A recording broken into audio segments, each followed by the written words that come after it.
Ladies and gentlemen, it is showtime. Please enjoy the show.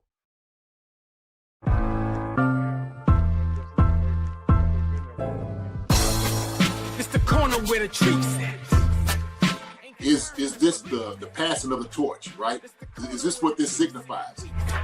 It comes down to that front office and what they feel is most important. The champ is here. We've touched down from a higher plane. Why you made it here? We always look forward to that week because it was always intense. You know that we ain't coming back. We about to. The man, the myth, the legend, Dante Hall. My favorite player growing up was Dante Hall. I love you guys on the show, but Dante was my guy. Get to dashing because you done on the warfare. It's week 14 and the Kansas City Chiefs are back home at Arrowhead for a must-win matchup against the Houston Texans. The Chiefs come in as 4.5-point favorites, and with the playoff race heating up, every drive, every snap, and every big play matters. And you know, this offense is ready to make our tonsils tickle. Tickle your tonsils. FanDuel has every angle covered, from Mahomes' passing yards to Kelce's receptions to Kareem Hunt's rushing yards. Want even more action? Build your own same-game parlay and ride with Chiefs Kingdom all Sunday long, with lightning-fast payouts and an app that's smoother than a Mahomes sidearm throw. And don't forget, every Friday on Chief Concerns, we break down our best 5-leg same-game parlay of the week, plus JD's 10 keys to victory, laying out exactly how the Chiefs can handle business at Arrowhead and keep their playoff push alive. Download the FanDuel Sportsbook app today and make every snap count. Chiefs, Texans, must-win football in December, and this one's going to make your tonsils tickle. Tickle your tonsils. Attention all sports bettors. Big news, Chiefs Kingdom. Sports betting is finally going live in Missouri on December 1st. So we've partnered with bookies.com to bring you all the best sportsbook promos and sign-up offers in one place. Head over to bookies.com/chiefconcerns. The link is in the description below to check out all the offers from the top sportsbooks in your area and pre-register today. You can lock in those bonuses now, even before betting officially starts on December 1st. Hey everybody, welcome to another episode of Keys and Cash with Jason Dunn and Marcus Dash and Teja Dash as well. JD will be joining us shortly. But yeah, guys, welcome to another episode of Chief Concerns presented by FanDuel, the best place to get your bets. And I'll tell you what, I've seen a lot of people been messaging me, our Missouri peeps, asking me about any promos we have. Well, I'm just going to jump right into it, really, so we can talk Chief football tonight. But I did see, so we do have some promotions running right now. So if you go to what I have here is bookies.com/Chief Concerns. Obviously, FanDuel is our sponsor, but we have, BetMGM codes right here, Caesars codes, Fanatics codes. So guys, if you are in Missouri right now, they're running a lot of promotions across all these betting platforms, but the one you want is definitely this one right here. It's the FanDuel one. But yeah, all of them are doing it right now. But yeah, click that link, guys, and it'll just take you to it. So yeah, bookies.com/Chief Concerns. So when you take our bets tonight, maybe you do that. Maybe you pair it with some of that. Yeah. So yeah, that's what's got going on. I'll post the link. It's in the description of the video. I'll also post in the chat right now. That's if you want to get in on some of the stuff. But yeah, I'm excited. I'm excited about this weekend. I'm excited about the bets too. And I know it's one of those weeks where like Chiefs Kingdom is kind of on the fritz right now, where like you don't know what to think as far as how the weekend's going to go. Is it the end of the season for us, really? Because just with the hole we've dug ourselves into. But I feel like playing at home definitely helps, right? Playing in the cold weather definitely helps for a team that is a dome team. I do like our chances this week. I do. I know Wanye's starting left tackle, Jalen Moore starting right tackle. But I don't know. It's not like we have some random dude starting, right? Wanye, he has his limitations. But we've seen him start before. We won games while he was our starting tackle, right? So we've done that before. It's too bad that the opponent we're playing is this great defensive front that the Houston Texans have. But nonetheless, man, I really do like our chances this week. So, and that's kind of maybe a foreshadowing of my bet later on. But yeah. We'll talk about that later. Ooh, Houston's offense it has looked sketchy. And I'll tell you what, playing in the cold weather, maybe a couple turnovers, a couple sacks.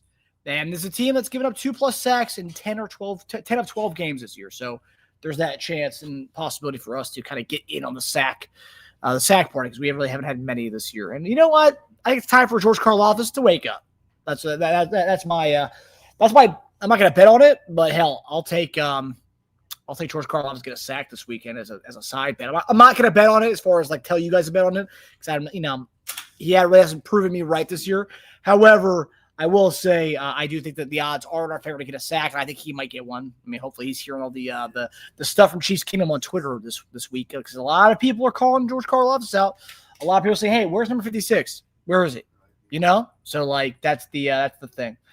So let's see who's in the chat tonight. So we got Will, got to win out, lock in Chiefs Kingdom. JD dropping dimes. It's football time. Yeah, he's a big fan of that song, the JD Keys of Victory, or the Dungeon song. Linda Hunter as well. Hello, everyone. What's up, Linda? About time. What's going on, my man? What's going on? Hope you're well. Hope the wife is well. Everyone's doing well. Witchy Hall. What's going on? I love the waves there.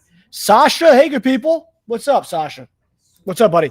Witchy Hall again. What's going on? Joe E, my man. Hey, how are they going to tickle the tonsils? Well, I'll tell you what. Andy's going to tickle the tonsils somehow, and maybe it's different, spicing it up, a different type of play calling. Maybe that's what he means. Maybe spicing it up. That's probably what it is, right? Tickle the tonsil, spiced it up a little bit, different type of play calls, some good plays.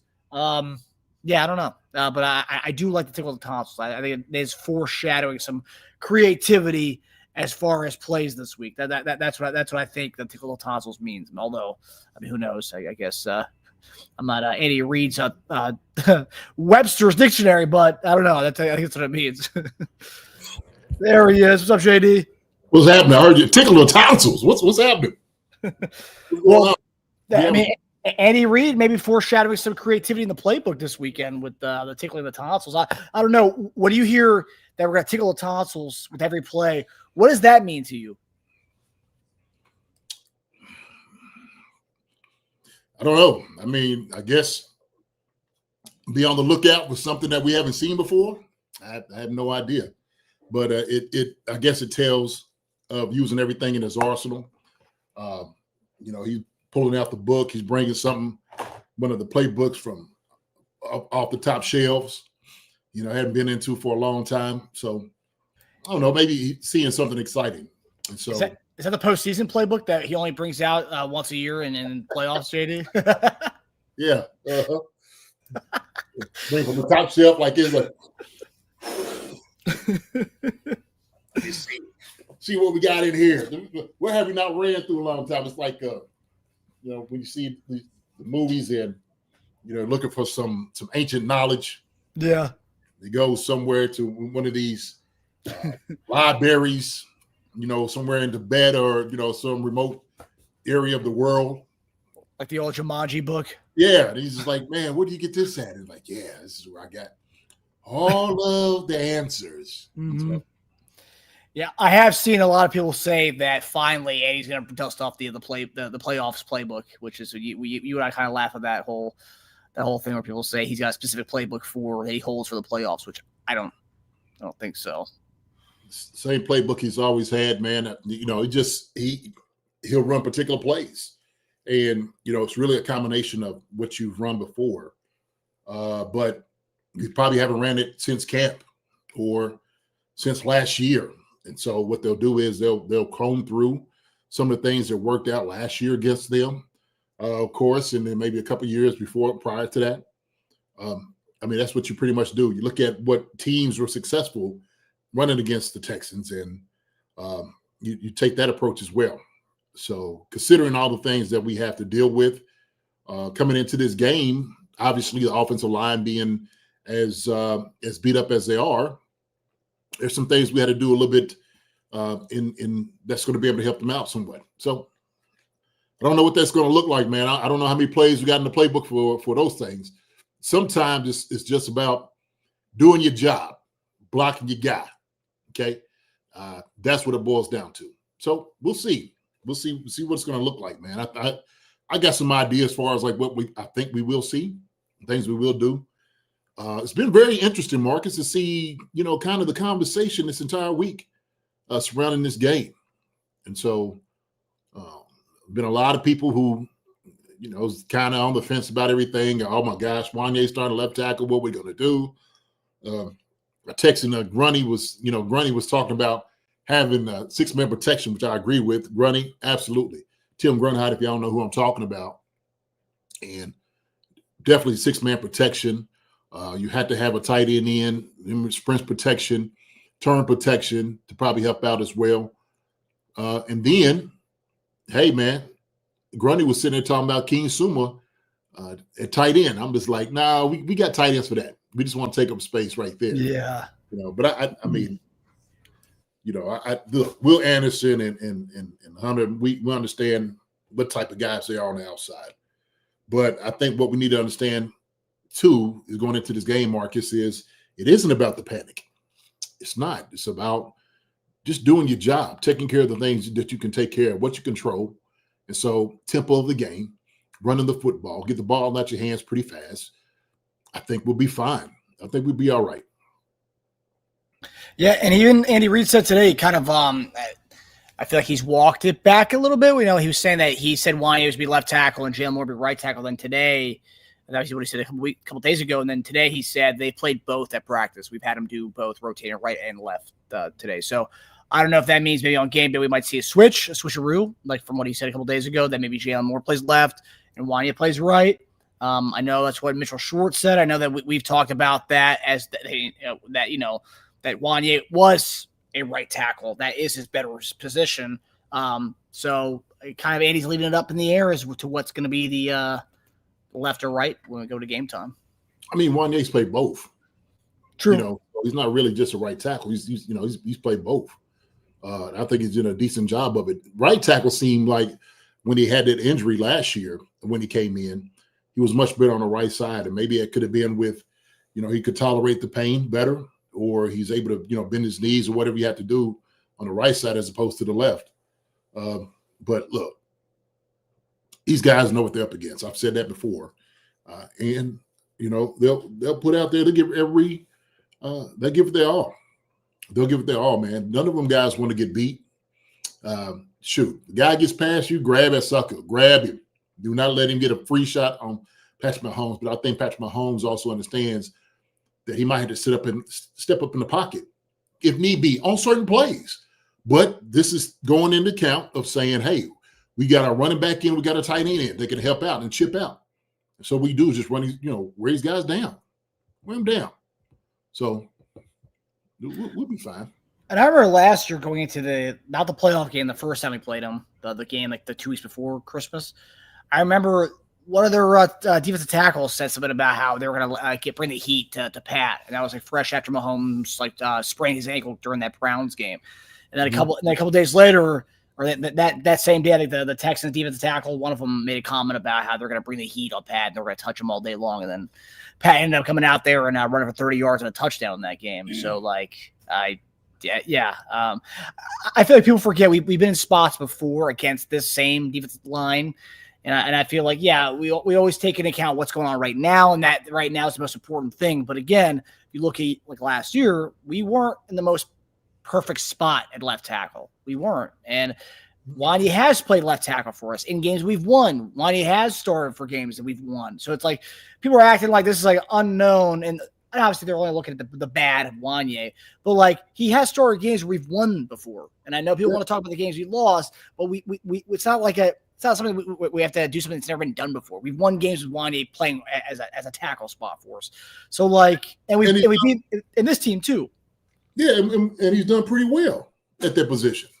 I think all the time you look at, you just want some consistency, and obviously there's some reason why he had gotten beat, just like every other guy out here. But hey, these things do happen. But look, Wanye Morris has been in this league, okay, for 3 years. He understands what is required of him when he goes out here. And so he was one of the guys I told you before that I talked to out in camp, had a meeting, had to talk to him. And I told him, hey, man, this is the time that you need to go ahead and start, thinking and, taking over. Like getting your everything in order and stuff like that. He understood. He said, man, appreciate it, OG. Thank you so much for it. He said, man, I'm here to really get it done. and push a man to try to be the best. That's what he said. And so sometimes it takes, Marcus, for a guy that hasn't played, to be thrusted into a position now. It's like, hey, now you got to be the guy. Now you don't have a choice. Now you got to get yourself ready. And so maybe that challenge, especially for us that play this game, is exactly what he needs. There might be the incentive, the motivation to do more. And so I said that about Allegretti. These guys may have a chance and opportunity to play some incredible football against some very good defensive team, very great pass rushers. We understand that. Some of the top in the league. And if you show out against these guys and show up like you should, other people are going to take notice. And that's what it's all about. So I'm going to rock with these guys. I'm going to rock with them. They're going to be all right. They're going to be fine. They're going to be fine. Ain't like they just going to let guys just, ole, hey, come on, hey, go ahead and get past us. Oh, go ahead, man. Have us. Here you go, sir. Kindly just run by me. It's not going to be that. They're going to give up every bit of fight that they need to get the job done. So I think somebody said up here that Nate was saying something. Oh, yeah, Nate Taylor, yeah. Andrea Chanel said it. Yeah, Nate Taylor said on C-Dot today that he doesn't trust the Chiefs in this game. Okay. Hey, man, listen. Look, I don't know how more plain I can make it, other than like how Chris Jones made it. These guys don't care nothing about our opinion. They don't care if we have lost any type of confidence or faith in anything that they do. That doesn't matter to the guys in the locker room. It shouldn't pierce them though. It shouldn't. Because they're all in there together. And when they're looking at each other, they understand that those are the guys they need to rely on. And like I said before, our opinions out here and stuff like that, we just talking heads. That's what we are, giving our opinions about things. But those guys inside of it, hey, man, shoot, they got to live it. They got to be the ones to do it. And so we get, oh, man, and I've seen so much. I've seen so much of just, oh, man, we need to just go ahead and scrap the season and move on. And I'm like, what is this talk? What is this conversation? Hey, look, if you out here, okay, and I'm not speaking, this is anybody. This is anybody, okay? If anybody's out here that has that opinion, if you have lost confidence in the Chiefs and you don't believe in them and you don't trust them in this game or any other game that they're going to be playing this season or whatnot, hey, then fine. Be that. Move on and decide, still watch the Chief. You want to, throw something at the TV and be very critical of them saying those things. But I tell you what, those guys inside that locker room, they are going to fight till the very end. Like Trav said, Trav is sitting there saying, like, man, we got chance and opportunity is what we got. And until it's over, shoot, that's what we're going to keep doing. And the coaches are going to be the same way. That's the talk they have it. So when you get into big meeting with everybody that's in here, sometimes you got to go in, you got to lock the doors, Marcus. Sometimes you just got to shut it and look at each guy man to man and see where they are and understand, like, look, it's about us. It's been about us. We've been out here working our tails off these number of years. And we got just Saturday, Patrick Mahomes going to be looked at differently and all the. I'm like, I just know that people don't understand how the locker room works. Especially for teams like this, championship teams that have been there before, who've had their back against the wall before. It don't work that way with them. They're optimistic as they should be. They worked hard. They put the time in. They put the effort in. They're getting their body hurt. They're doing everything they possibly can to come out here and win these games. They're going to do it. And so all the games they lost, Marcus, if I'm not mistaken, maybe I don't know enough. But all the games they lost has been one-score games, right? I mean, it's to go either way, pretty much. Kind of slow the end. We just hadn't been on the receiving end on most of it as we was last year. So it's bound to even out. Huh? It's bound to even out. Hopefully. But it ain't like we getting our head beat in. It'd be different if we was, and then be like, yeah, we suck. We getting beat by 21 points and, it looked like no hope at all. And people just running, other teams are running us out of the stadium. Haven't been at. What I've seen is a whole lot of, man, we escaped that one. Beat the Chiefs. Because we know they're going to bring their best. We know that. So, yeah, man, this is I'm going to be front and center to watch everything unfold for this Sunday. I am really excited to see your speech tonight, because I do feel like there is a lot of you're kind of hitting on it, right? Like your people are saying, oh yeah, I'm not confident this team's done, blow it up, fire this, get rid of that person. It's over. We should sit Patrick Mahomes and get a better draft pick. There's so many other things, different like hot like takes I've seen from fans this week, and also some relatively bigger content creators. Really, I've heard that we are amongst the few that's been the most positive over the last week, which is pretty wild, because like, again, we're not getting blown out. We're not like getting dominated. We're not under 500. We control our own destiny at the end of the day. And if you believe in this team, you believe that we can go 5-0 the next 5 weeks. But I'm hearing, well, nothing about this team says we can go 5-0 the next 5 weeks. Based on what? Nothing about this team? You mean a team that just went to 3 straight Super Bowls and has never done anything less than an AFC Championship game with Patrick Mahomes? I don't understand. Oh, we're wasting Patrick Mahomes' career. You mean a man that's been to AFC championships and Super Bowls since he's been in the league? We're wasting his talent? Really? Okay. Well, Andy Reid needs to get fired. Andy Reid, who just brought 3 Super Bowls here. Okay. Been to 5 of them, AFC championships, and changed this organization around, if you will, right? That's the guy we need to get rid of.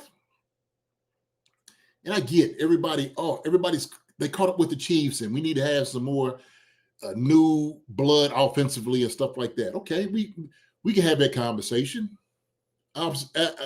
Absolutely, we can have that conversation. Any of those guys know there might be some more wrinkles we need to throw in. Maybe there might be a little bit of regret from Brett Veach. Okay, on saying maybe we should have went after a guy during free agency to rush the passer. Maybe we should have done that. But you know what I also see, Marcus? I also see people still down on our running game. And I'm like, it ain't the guy's fault back there. Kareem Hunt's been toting the rock, man. He's been looking good.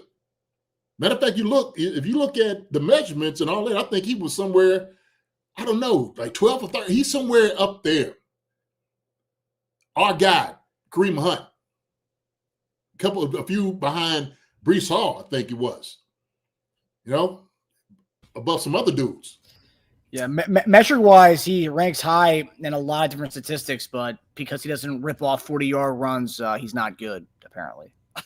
Yeah, I think it was like last week, but like the EPA, when they was talking about like positive yard, I think Kareem Hunt was leading the league. Hey, man, I'm just saying. There's definitely some things that probably needs to be addressed or should have been addressed. Hey, but this is where we are, okay? And we're going to rock and ride with what we have. That's what we're going to do. And like somebody says, we like the Titanic. I am the band. Me and you are the band here, Chief Concerns. We are going down with the ship, baby. We are playing the tunes, the violin. And we going down. I'm going down with the ship, baby.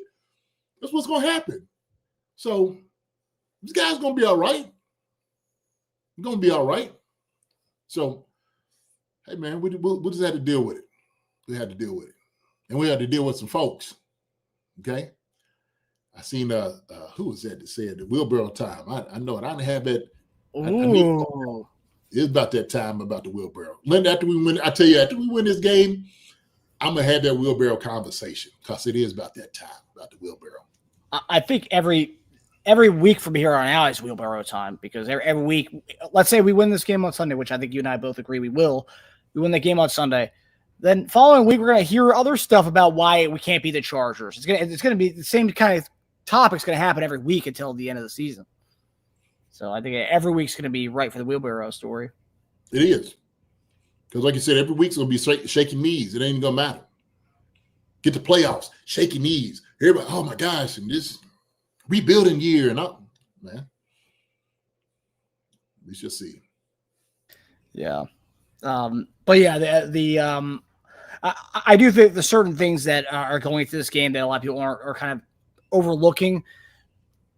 I do think, and I know it is what it is, but playing in 28-degree weather on Sunday against a team that plays in a dome, and this is an offense that's already, and I think I saw Greg Jennings say that this would matter more if the Texans were more of an offensive juggernaut.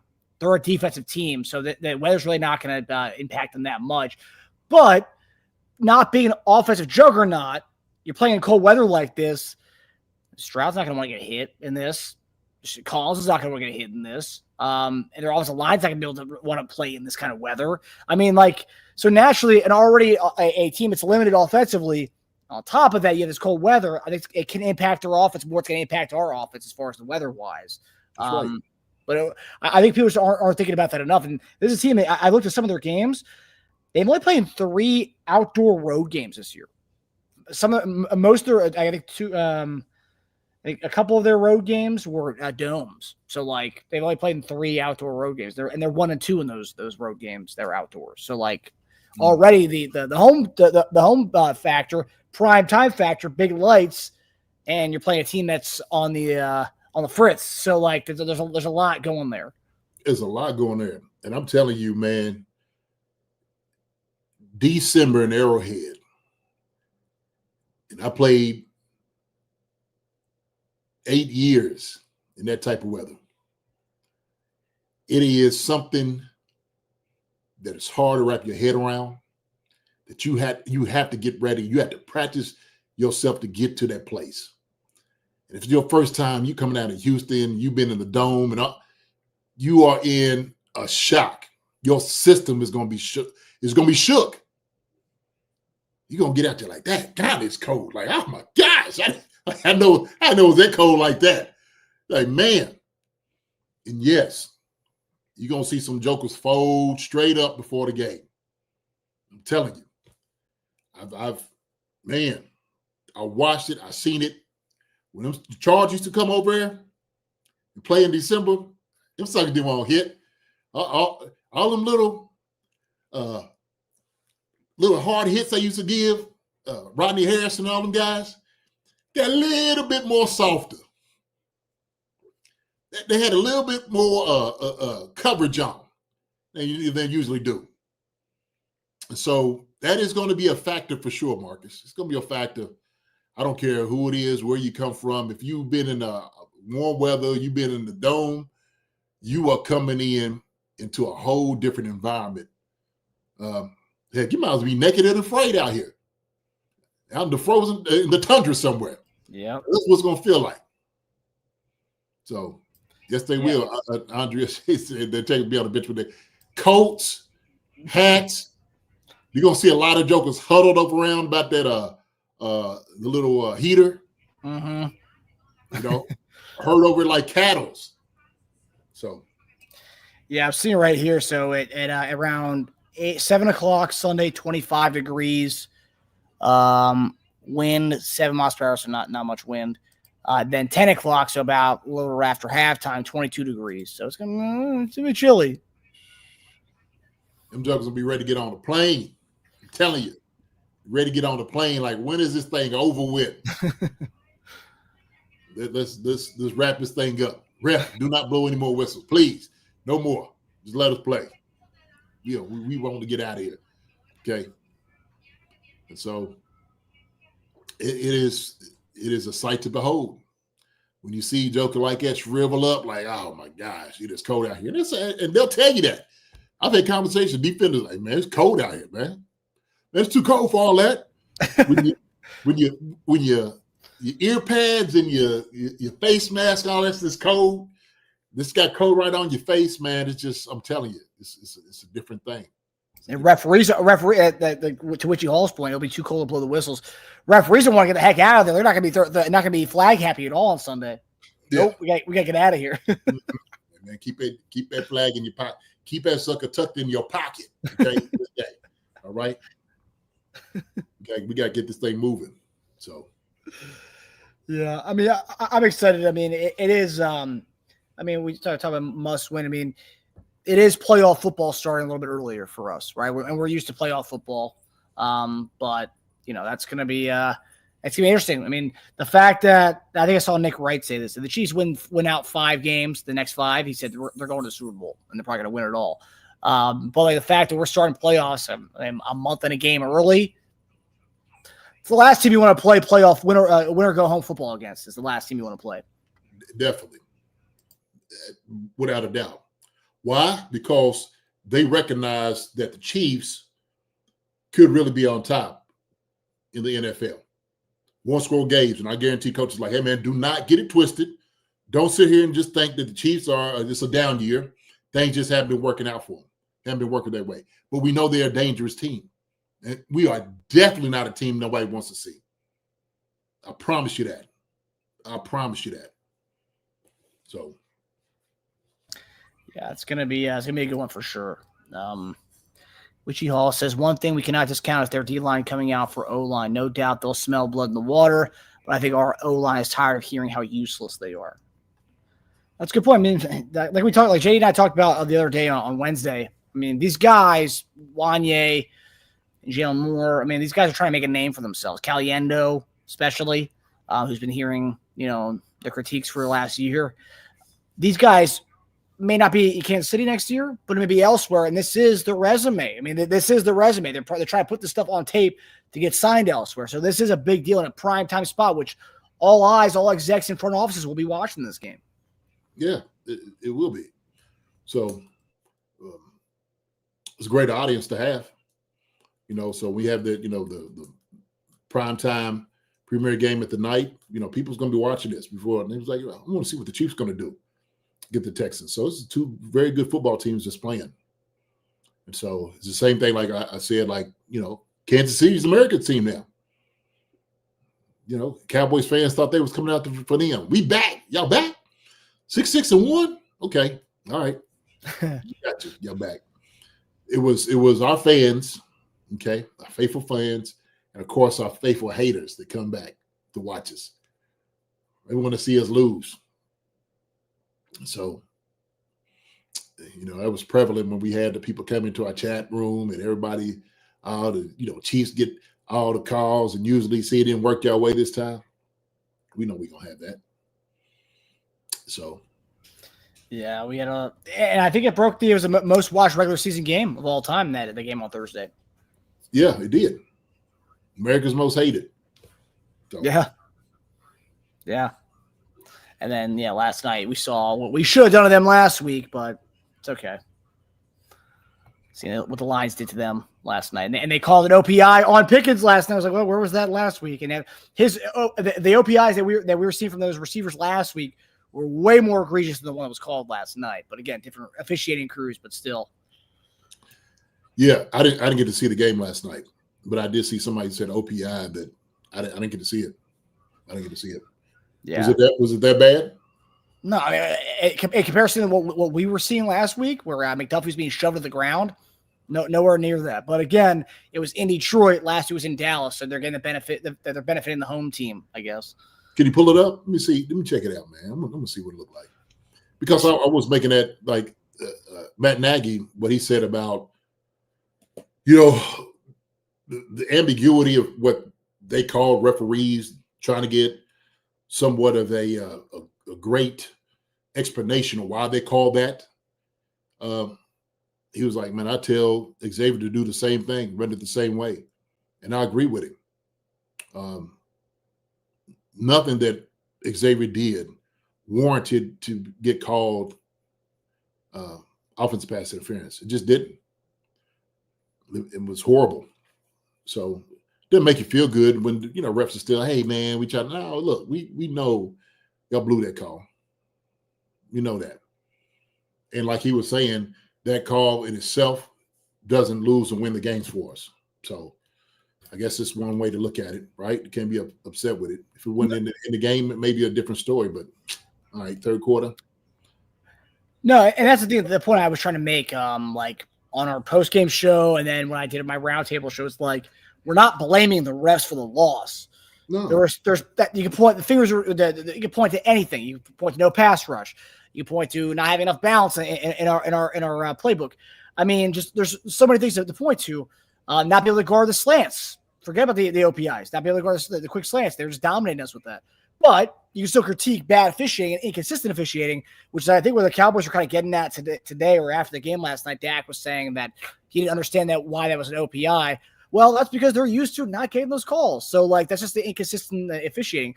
I mean, I don't know if they'll ever get to a point where it's consistent across the board like that. But, I mean, the NFL, I mean, it seems like this year, and I don't know, maybe it's because social media is more prevalent now, but, like, it seems like the officiating has been bad across the league this year. But I feel like every year we see that.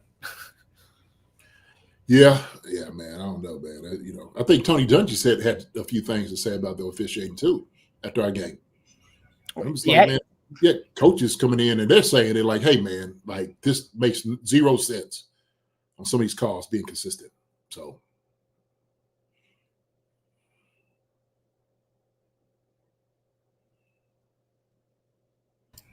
here is the OPI on Ferguson last night. Unbelievable. Yeah, but it's see like that all year long. But again, last week we saw probably the worst of the worst. And you see, Dungy said it. I saw normally Chief haters coming out and actually dogging the officiating during our Thanksgiving game. It was rough. Yeah. Yeah. Oh man.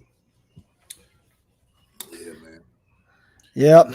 There's got to be some consistency there, man. I'm 100% on with that. They got to do a much better job for sure. So, yeah, I don't know how they're going to do that, but I will say the quick reviews they have, I do think, because I know not everything can be a quick review, but I do think if you are doing a quick review, it's not stopping the game. Someone in New York is doing it. Then like put a lot of things on the board there, so like you can overturn an incorrect call. Like what was the one we had a couple weeks ago against Buffalo? The grounding. It was tipped. So like, quick review should easily say, hey guys, that was tipped. It's not intentional grounding. So easy thing to fix there. So like if you are using quick review for some things, why don't you make it for everything so you can get things right? Because at the end of the day, you want to get things right and then make an incorrect call like intentional grounding where the ball was tipped. That's just bad. Yeah.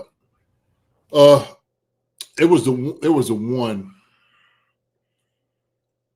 where, oh man, somebody got tripped in the game, tripped the quarterback. And was that Mariota? Yeah, it was. It was the Denver game. Yeah. And so they got him for intentional grounding, I think it was, or he was neat something. But they was just like, well, shoot, if you found out that actually defensive tackle tripped him, why did not call that? And I guess that opens up a whole different can of things then. Okay, you go back like, well, shoot, we got caught holding on this play. We see holding down. The guy's got him, the jersey's being pulled. Like, where does it stop? Where does it end? And so do we just live with the call and just go with it? But I think certain things like that, Marcus, like if you do, like specifically, you say, hey, I want you to look at this one specifically, right? And don't go anywhere else, but just this far. We'll deal with it. I think you have to do that. I think you have to. Why not? I mean, you make those guys right. Yeah. Right? I mean, correct. I mean, it's what you want to do. You see a discrepancy there, just like, hey, no, that's not quite that. Okay, well, shoot, then we'll reverse the call. So, yeah, it's just like small things. I mean, they can use it for good, right? The quick review. Hey, like that guy tripped him there. That should be no call there. So like they can come in and clear that up. The intentional grounding on Mahomes. And there's so many different things we can go through during the year, but the intentional grounding on Mahomes is probably one of the worst ones, just because like it was clear that the ball went off. It was a Rousseau's finger, one of their defensive line's fingers, and it's like I think the guy was even making was joking about like doing one of these things or something. He was kind of like saying that he like I got it. I tipped it. Oh, he's jumping up in the air. Hey, Pat, like, hey man, look, you see? Nope. Nope. Mm-mm. Like, wow. Yeah, but I don't know how they're going to do it. But I mean, I do think that expedited review can be used for good. But when we're not taking the opportunities and the advantages to do stuff for good, then like, what are we doing here? It's only select stuff that's being overturned. Mm-hmm. Yeah. All right. Well, I'll tell you what, man. So we better get at it. 9 o'clock for us. I guess 8 o'clock for everybody else, man. So I'll go ahead and get on this. Get ready for the our keys victory, baby. Talk about a few things, man. All right. I think Will came in the comments earlier and referenced the theme song, JD. Lock in, cheese. Yeah. Don, it's football time. Yes, sirree. Yes, sirree. So, all right, buddy. Just give me a thumbs up when you're ready to rock, and we'll go to your. Got you. Yes, sir. All righty. All right, guys. So JD is setting up for the dungeon. It's keys to victory time for this Week 14 showdown. So yeah, I'm happy to answer any questions here. Del Monte, come on, buddy. No, you're not getting replaced. Come on. You're sounding like Teja. Teja hates the AI, so a lot of people do. But yeah, Teja's very anti-AI. Anytime I use it to ask any kind of questions, what are you doing, dude? You use Google. Why are you using that? It's like, what a quick answer. Jeez, man. You know. But yeah, no, you're not getting replaced, Del Monte. You'll be all right, buddy. Send every call to New York for instant review. Vegas would agree. Yeah, I'm down. I mean, I saw if still Vegas fan or Raiders fans still talk about the tuck rule, how it was like unprecedented that the referees, or who was it? Was it Walt? Who's that referee? Was it Walt Coleman? And they called New York during that tuck rule play, that infamous shady tuck rule play, that he was on the phone with New York during that, and a lot of people thought it was unprecedented. And I still hear about that too. So the shadiness is happening. It's been happening for a while, especially with all the cameras. Yeah, you would think with all the cameras they would be able to get these things right. The spot of the ball stuff, I'm glad they have that. And although I will say, doesn't feel like they're using the spot of the ball that much this year. That that whole not Eagle Eye. I think it's called Eagle Eye, or Hawkeye. I forget, but yeah, they're not using it that much as I thought they were going to spot. And quite frankly, like I'm not dogging the tush push. So if there's any Eagles fans watching, I'm not dogging the tush push, but like we can't get it right to like call like where's New York in the instant review when it comes to the false starts and the tush push. Because they can easily call that. They haven't called that at all this year. And I just think that's the easiest thing they can call. Hey, look at number 64, number 65 here. They're literally moving before the ball snapped. Let's call a false start there. I mean, they could do that. And people wouldn't be pissing and moaning about the tush push as much if they were on top of that kind of stuff. So that's kind of where I have it. Which you all like the no safety call on Dak last night. Both feet in the end zone, but because the ball was past the line when the defender touched him. Well, yeah, but I think that is the rule, though, right? The ball was outside the end zone, and when the contact was initiated, it was outside of the end zone. So I don't think that would be a safety. I actually kind of agree with that call with you. Maybe more on the opposite on that one. Jazzy D says Del Monte AI cannot replace you. No way. There's only one Del Monte green beans, and that's you, Del Monte. That's you, buddy. JD, I still want your red ball cap. Well, JD's got quite red baseball caps, so I need to see which one you want. We just have to play it out. Shall see what we look like. Yeah, at the end of the day, we got to see what's going to happen Sunday, and I do think that the weather, the situation, our backs against the wall, win or go home essentially, right? Because we still have 4 more weeks after this, but it is win or go home time. And funny enough, right? We the next Sunday when we play the Chargers, at home, I'll actually be in Cancun for that game. And I was making the joke to Teja the other day saying my girlfriend's sister's getting married in Cancun, and I'll be in Cancun next Sunday. And I was making the joke to Teja saying that it would be horrible if we lost, and everyone's gonna be making Cancun jokes, and I'll be in Cancun the following Sunday. So I do know that I've already seen a lot of other opposing teams' fan bases making jokes saying you better start booking flights to Cancun, and ironically, I'll be in Cancun next Sunday. So that's kind of funny. Well, hopefully it's not foreshadowing. But according to my bets, it's not gonna be foreshadowing. So. Audrey Chenault. Oh no, where's the Sasha says Walt Coleman must have moved to Boston. Yeah, he's got himself a mansion there. It's paid for and bought by the Kraft family. Sasha. Linda Hunter. Some Eagles fans suddenly want the tush push outlaw since the ball got punched out. Cracks me up. Yeah, it was interesting to see the tush push hasn't been working the last few weeks. And it was I honestly nice to see it, really. But again, I don't care about the tush push itself. I think the play is fine. I think people overreact about it a little bit too much. The problem with the tush push is the fact that they can't officiate it properly. If we get to the point where they cannot officiate it properly, then fix the officiating, because the tush push in itself is a fine play. It's a football play. But if you're not calling full starts, if you can't call a play dead, I think it was against the Giants a couple weeks ago, where they had a fumble. He fumbled it, but they said, oh, yeah, his forward progress could stop, so the ball, it was not a fumble. It's okay. I mean, you can't even see it properly. So, you can't see it properly. Fix the officiating. I mean, you don't need to outlaw play. So, yeah, I just think there's certain things they need to be able to do better. Because we have drones, right? So, the over-camera shot that the Fox or CBS has, then, the referee should have access to that. So, if you could see their guards are false starting on that play, then quick review that, Audrey Chenault, have you noticed the last couple of games they haven't penalized their teams with fines, but did for our players? Yeah, no, I know. That's nuts. Yeah. Well, yeah, I've seen some fines. I mean, Jamar Chase got fined for doing what he did to Ramsey. I've seen some fines, but yeah.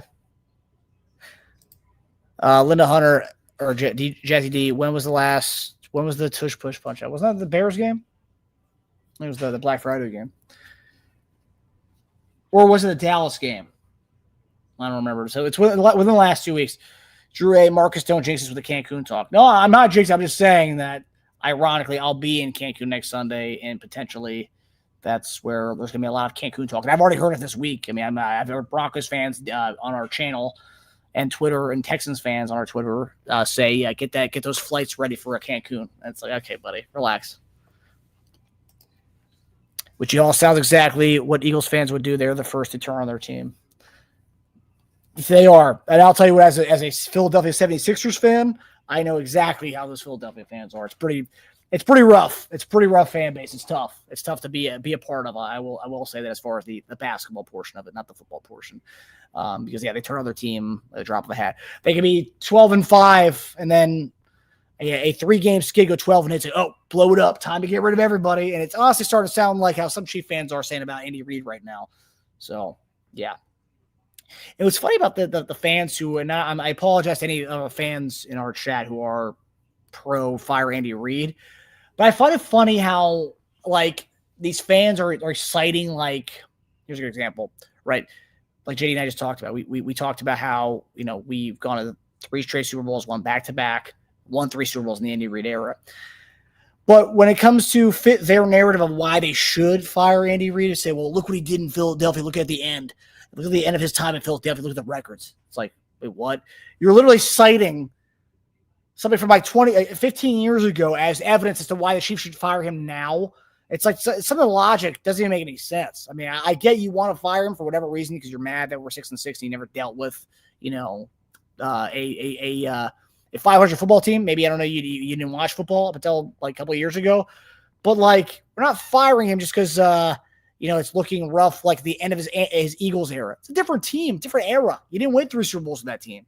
Yeah, he took them far, the NFC Championship games and Super Bowl. But why are we citing something from 20 years ago to make your point across? It doesn't make any sense. I've seen too much of the Eagles highlights and game logs and records over the last few weeks of people trying to say, yeah, look, see, Andy did it also in Philadelphia, and look, we should fire him. It's okay, relax. We're 6-6 right now. Yeah, it's not pretty. It's not a good spot to be in, but hey, it is what it is. All right, we're not out of it yet. We control our own destiny. We believe in 15. We believe in Andy Reid. We believe in Kelce. We believe in all these people. We should go 5-0. I mean, these aren't world beaters we're playing. Playing the Texans. We're 7-6, barely a game over 500, or 7-5. What else we got? We got Chargers the following week. We got Tennessee the following week. I mean, come on, guys. What are we talking about here? And then Broncos at home. I mean, yeah. And quite frankly, maybe Sean Payton will return the favor to us, but I doubt it. Last year, we set our guys. We played them at the end of the season. Maybe Sean Payton will sit his guys by that point, because by that point, they should probably clinch the division at that point. So, maybe they don't need to, but they're probably playing for seeding at that point. But I don't know. We'll see.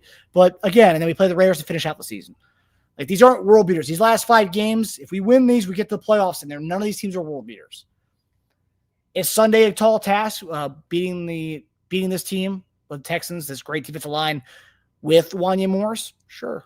It is a tall task, but it's a task we can do, and the task we've done before with not having our starting offensive line. I mean, we got to the Super Bowl last year with not having stars in all those spots, right? We had a left guard playing left tackle for us. We got to the Super Bowl. Got our butts handed to us, but we got to the Super Bowl. So, yeah, I'm just annoyed about some of these fans. And I get it. We don't like to lose, but some of these fans have really pissed me off this week. I try to be composed on the show, guys, but sometimes I can't do it. I can't do it. Susan's in here. What's up, Susan? How you doing, Susan? Them Eagles fans rough egging that coach's house. Them Eagles fans rough egging the coach's house. I mean, yeah, the Eagles fans, they're loyal, but at the same time, you rub them off the wrong way, boom, done with you. So maybe not loyal, but they're very aggressive. I guess that's the right word there. They'll love you when it's going great. They'll love you, but when it's going bad, they won't love you. So yeah, not loyal. Yeah, that describes it right there. Let's see here. Sasha, immediate gratification and criticism society. Well, that's what it is, man. That is what it is. Andre Chanel, believe. I'm right there with you, and I'm glad that it's unfortunate that a lot of our fan base has kind of jumped ship, and a lot of the content creators are maybe taking it hard on the team. And I get it. It does. I will say, I mean, it does get clicks when you crap on a team. It's oh man, I want to hear this guy go off on a certain player. I get it. It gets clicks, but at the end of the day, it's not how JD and I don't operate that way, and that's not how we feel. But yeah, I do. I'm happy we're the place to come for you guys to be excited about the squad and still have the optimism and the positivity, because that's what we're about.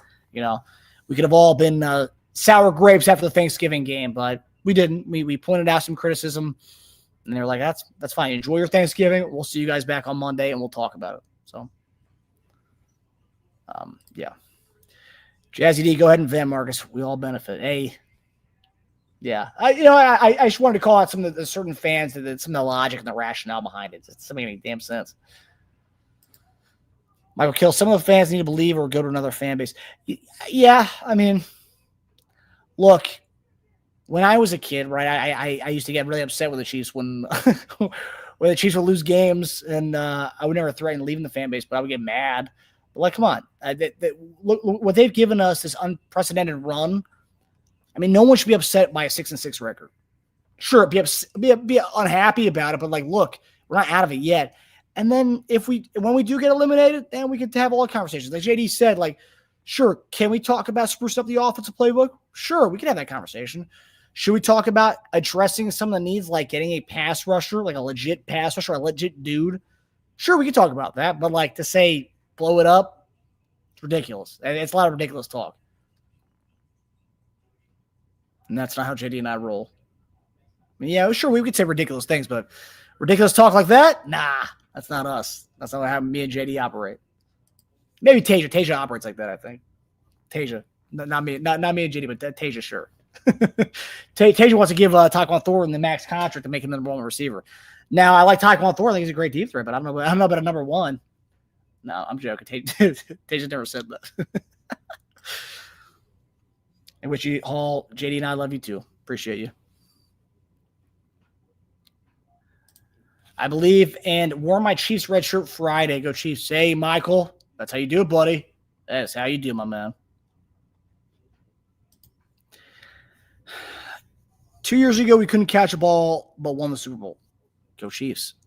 Yeah, and you look at that room, none of those guys were on the team. I don't think any of those guys are on the team anymore. So, yeah, we want to – yeah, it's just stupid stuff. It's stupid stuff. And the ironic part is when we were winning Super Bowl 2 years ago, you see some people say, this is not the Chiefs football I started watching in 2018. It's not the same team. Offense sucks. But we won, but now the offense is back to more of that 2018 standard. Now these people are just, well, hey, guys, you wanted to score and we're back. But it's not winning football now, is it? Which one do you prefer, winning football or losing sexy? I don't think you want – it doesn't sound like you want the losing sexy. I think you just want to win. And at the end of the day, that's all that matters. But it's just funny how we've gone more towards that 2018 kind of offense, but now people are starting to jump ship when we're not winning these games. Well, there you go. All right, so JD is ready, guys. So enough of me. Heard me ramble enough. We're going to go into the dungeon for Week 14.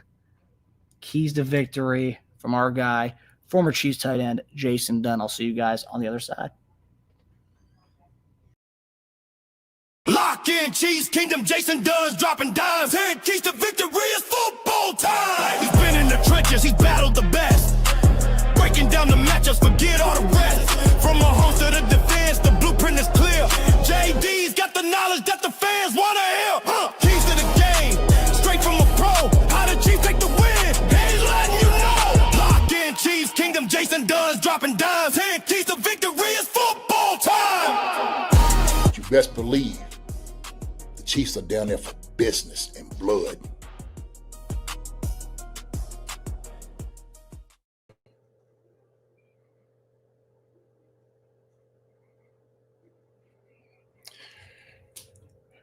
What's up, Chief Concerns family?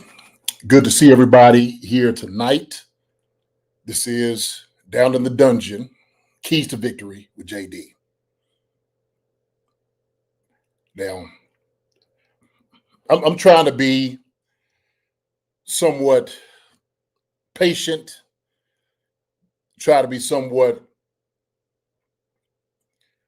composed, but I've kind of, my patience has worn thin with some of the hate, some of the doubt, some of the divisive conversation and talk that some, or we will call from Chiefs fans. And for me, and I played the game for a long time, coached for a long time. And I remember, I'm gonna give you all one case. I remember a game that I coached. And there was a guy that played for me. And I'd heard through the locker room that one of the players had expressed, man, ain't no way we're going to win this game. Man, we're going to get beat. Man, they got yada, yada, yada over here and how fast he is. And don't you know how high he's rated and this and that. And I remember, I told the whole team, I said, everybody come in here real quick. Everybody come up. Let me talk to everybody for a quick second. And I said, I've been hearing grumblings in the locker room about how good a team is and we're not going to win. It was some doubt that creeped through the back door, through the cracks of in lack of confidence, ineptitude, being afraid. And I said, I tell you what, if nobody believes in this team, or if you're that guy, you're that joker talking this way, Turn in your stuff right now. Turn it in.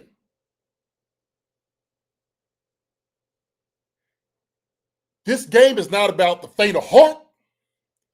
It's not about having somebody who has doubt that sows seeds of discord within the group.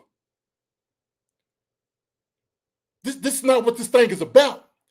And I said, if you are that guy, I don't want you to say nothing. I don't want you to come back and talk to any of the coaches, any of the players. I said, I just want you to leave. And I'm saying this right now. As much as this team has been through the past few years, what they have gifted on this organization, the amount of joy that they have injected into the kingdom. And as soon as these guys have a hard time, they back against the wall, you start watching people bail ship, jump ship. People talking about the Titanic and, y'all going to go down with the ship? That's what you're supposed to do. See, the captain of the ship, he's supposed to go down with the ship. That's an honorable thing for him to do. That's his duty. That's his responsibility. But the ones that want to jump like rats, as soon as something happens, and oh my gosh, what did Chiefs gonna do? And they look terrible. And all, I tell you what, all the paraphernalia you bought, okay, all the Chief uniforms and signs and everything you have, Chief. Just matter of fact, just put it away, okay. If this ain't your team anymore, you ain't gonna rock with the guy. Just put it away. Turn your head around so when people come see, they don't see the KC. And cover it up while you're walking. How about you just do that? Because this is where we at right now. And as us, as fans, people that watch the game, who have watched over the past few years, this team come in and win championships back-to-back, almost a three-peat. To as soon as the times get tough, the softness, the ones that are made of butter start going. I said it, man. That's Sharman softness right there. That's Sharman softness. You can't even wipe your backside with stuff like that. That's a softness, pharmacy cotton. So if that happens to be you, I tell you what, log off now. Log off now. Don't even come and watch the game. Don't talk to nobody about it. Don't say nothing about the Chiefs. And when they start winning, don't bring your butt back on board. Don't jump back on. Don't do it. Because the conversation surrounding the Chiefs right now is absolutely ridiculous. It's upsetting. And it shouldn't be tolerated. If you that guy or that gal, you already done hurt me. Head that way. Take it somewhere else. Now, I'm going to talk about these keys to victory.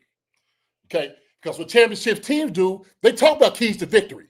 Victory is in their blood. We've known this because that's what they've been these past 7 years. These champions, victorious. We've seen that. No time to doubt them right now. They need us. We're going to give it to them. We're going to give it to them. First, keys to victory. Number one, protect PM15 at all costs. We got to give him time. It's real simple. PM15 is going to be under duress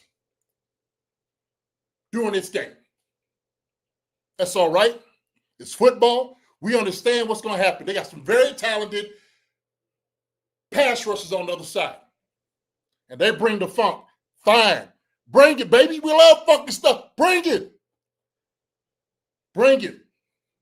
We got George Clinton. We want the funk. Let's get the funk. We want the funk. Bring it. That's what we want to see. Give him time. He'll dice him up. Dice him up. Dice him up. Number 2 thing, run the football. Kareem Hunt, Isaiah Pacheco, Rashard Smith, we got to run the daggone football. We need to help out the O-line.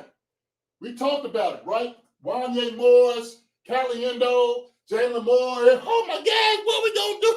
Oh, Wanye Morris, we better pack it up now. We just, this is malpractice. And man, come on, man, baloney. Cut it out, okay? Andy and those guys can help out the O-line. How do we help them out?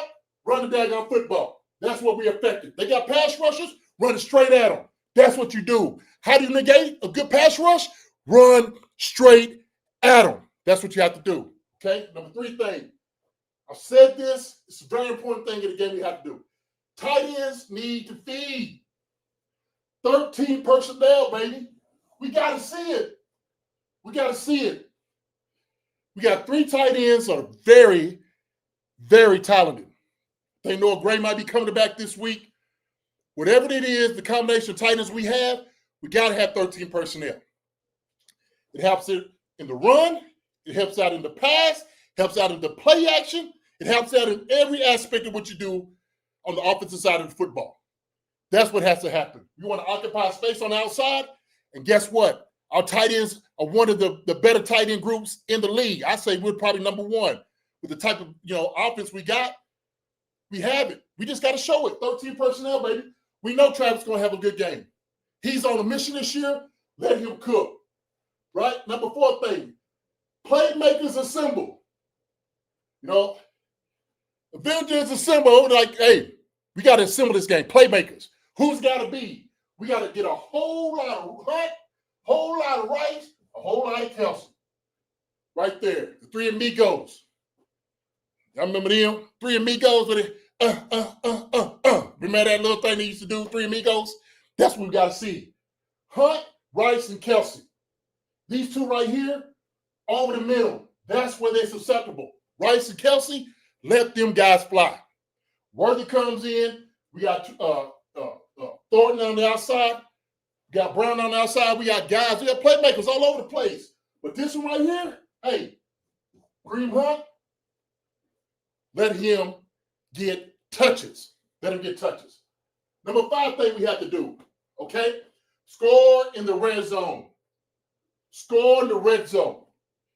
It's something that we should have did last week and didn't do it enough of it. We need to score in the red zone. We need touchdowns. We need TDs. 3 TDs and a field goal, we win this one.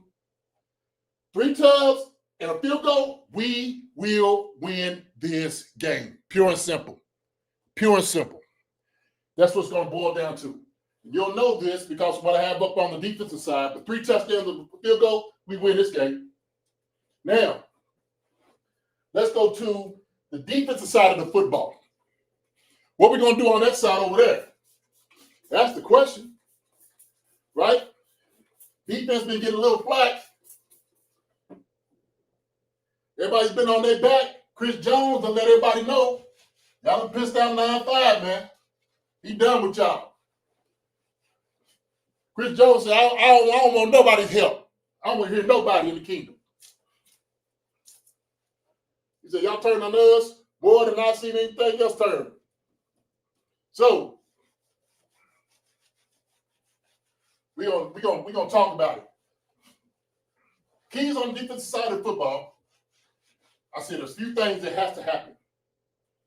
A few things that have to happen. Number 1 thing we have to do on this side. Spags.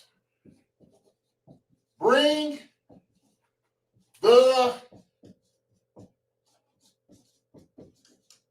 heat. Bring the heat, Spags. Now, we brought the heat against Dak last week. He throws the interception, and the other ones we ran didn't quite hit home. Well, a lot of it was coming from depth. A lot of it we didn't really hit the gaps like we should have. And that's part of our problem. when we run stunts and twists of that nature, guys got to be tight on what they do. So when your job is to run straight up a guy or make sure you get a shoulder or push a guy over to open up the lane, that's what we have to do. We got to do that. And once we get back there, we came back there olaying running backs. You got to run straight through that joker. Right here, hit him right here in the nose and run straight through him. And get C.J. Stroud running around because he'll give a couple of them up too. So, Spags, bring the heat. Got to do that. Number 2 thing, D-line is key. What I say, stunt and twist.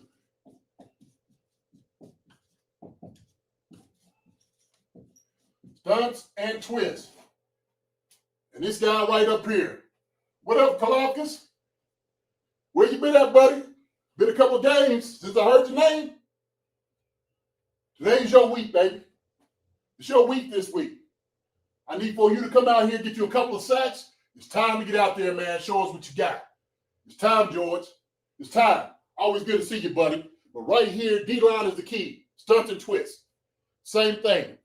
If we're running stunts and twists on this side, we got to make sure we know if we're going down, we're kicking that guard out, or we coming around the tackle, wrapping around, we got to do our job the best way we know how. Another thing I talked about is putting Chris Jones on the outside against these tackles. Move them around. Because I think that's probably one of our keys we had to use. That way, Chris is not down inside, being double team each and every time, okay? So stunts and twists outside, 95, got to go out there, defensive end, let it go out there and eat. Number 3 thing, man, DBs got to get their game back.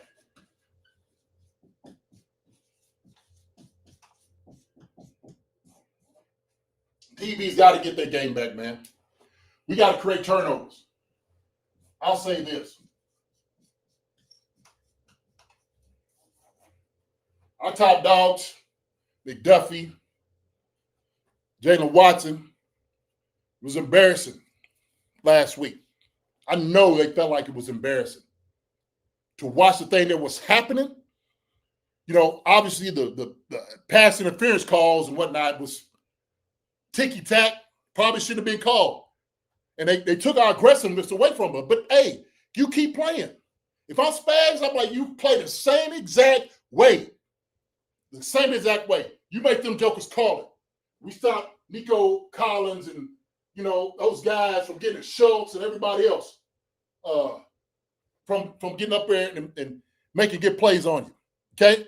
But we got to be aggressive. That's what we have to do. Number 4 thing, and I said that on our 5th thing on offense, I said this. Hold Texans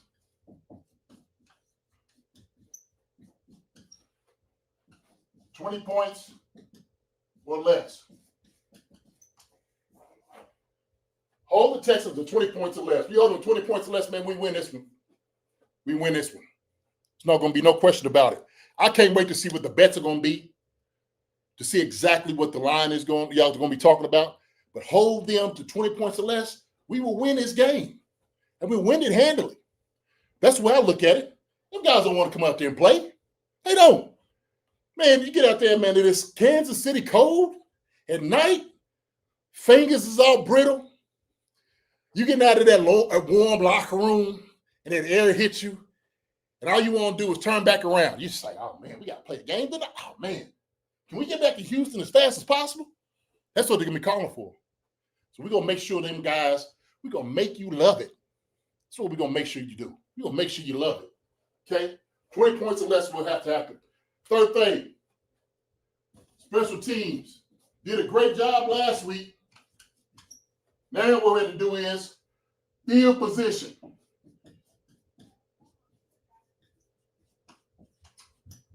For the offense. Need some returns. Field position for the offense. That's what it has to be. So our 5th thing has happened. Much better job last week. But this week, we need field position. We need some returns. I want to see it. Damian Pierce is not going to play, man. I was hoping he was going to be able to get a little revenge on this game, right? I think they shut him down. But hey, whoever's out there who's returning, you got to make sure you help out the offense. Nico, you got a big one last time, buddy, against these guys. Go to the house. Take the house this time. Now, with that being said, let me close.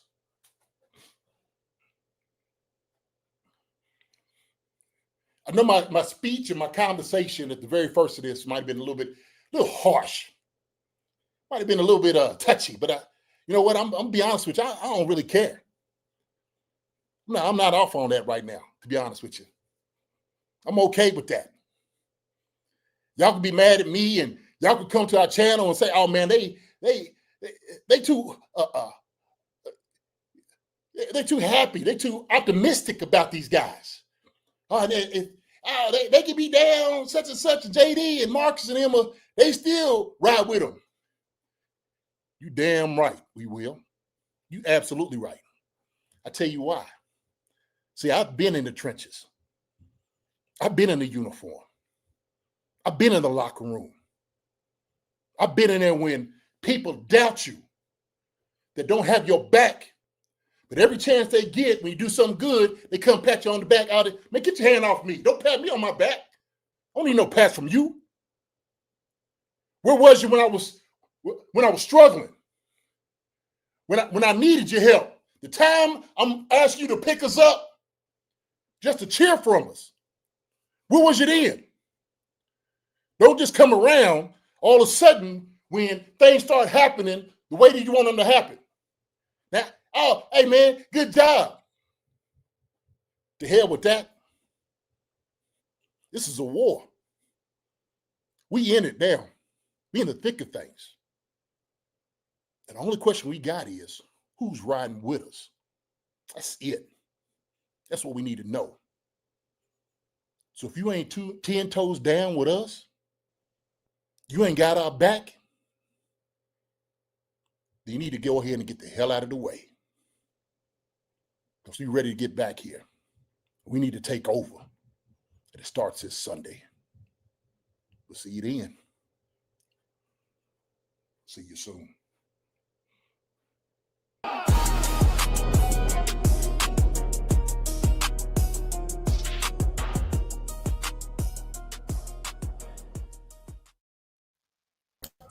Another good one by our guy, former Chiefs tight end Jason Dunn, with a nice message there. I know he said it may have sounded harsh, but some people needed to hear it. Some fans who are wavering and wanting to talk about a rebuild, a firing. Yeah, I brought an all-down approach from some of our fan bases out there. I'm glad JD said what he said to some of those people out there. Not in our fan base. I think most people in our Chief Concerns community is very positive and upbeat about the squad, nonetheless, being 6-6. But Teja, how are you doing? I think some of the players need to hear that. Yeah, no, for sure. I wouldn't even limit that to fans. Don't tell me everyone in that locker room is still a believer. Well, JD's point was saying that like they don't listen to the outside noise, and they kind of they don't need to though. I mean, the vibes. I mean, critics. they're starting to doubt themselves a little bit at this point. I mean, you're 6-6 after. Ooh. JD's not gonna want to hear that. Better get us in before JD comes back. That's the opposite of what JD was saying. I mean, Mahomes saying we can lose and win to anyone doesn't sound like a guy who's confident he can, he's a world beater. I mean, like the guys are saying things that are not the most confident things in the world. We can lose and win to anybody. That you don't admit that. So like, it's not the same. We don't lose team. It's just not. It's just, I mean, yeah, but they can't lie to themselves. We're 6-6. Like they can't go like. We're unstoppable. Well, no, you're not, because you're 500 and the season's almost over. So, I mean, it's real at least. Chris Jones did say this week that if you are writing us off, keep writing, is what he said. Good. I'm glad they have the bulletin board material. I'm glad they need it. I'm glad. Yeah, well, JD's going to have something to say to what you just said there, buddy. That means the principal's office, huh? JD, get him for what he's saying over here, man. I heard Tage. I heard it. Hey, I'm just quoting Mahomes. Well, here the thing is this, okay? they've said everything they need to say. They've heard everything they need to hear. Yeah. We keep saying the same thing. We're working on getting our stuff better. Hey, look, this is the NFL. Anybody can get beat at any time. We know that. But we can beat any team. And that's what he's saying also, too, is like, look, these games, these one-score games is what it is. We're just not winning them. Like I said, it'd be a different thing if they were getting blown out. That'd be a reason to doubt. I don't think anybody in that locker room is doubting anything. Not at all. And the reason I say that is you couldn't have been able to go to that many championship games and Super Bowls with people that have doubt in their mind that's creeped in. I mean, you just can't. And the thing is, Andy's not going to allow that to happen either. You know? And Andy's going to sit there and like, look, if anybody has this, we need to stiff them out right now. I'm telling you. I'll tell you. As a coach, and Teja, you missed this, what I said. So it was same type of scenario. About to go into the playoffs, and one of our players, I got wind that he was talking bad, like, oh man, this team is too good. We're not going to be able to beat them, and yada yada. And I remember I came in and I was like an absolute tornado in that locker room. And I went in on everybody. And I said, look, if you that guy that was saying that, I knew who it was, but, I'm giving everybody, if you that guy, I tell you what you do. Don't say bye.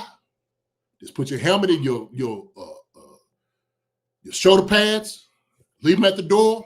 Nobody will say nothing to you. You can just go ahead and leave. Just leave. Because we don't need you here.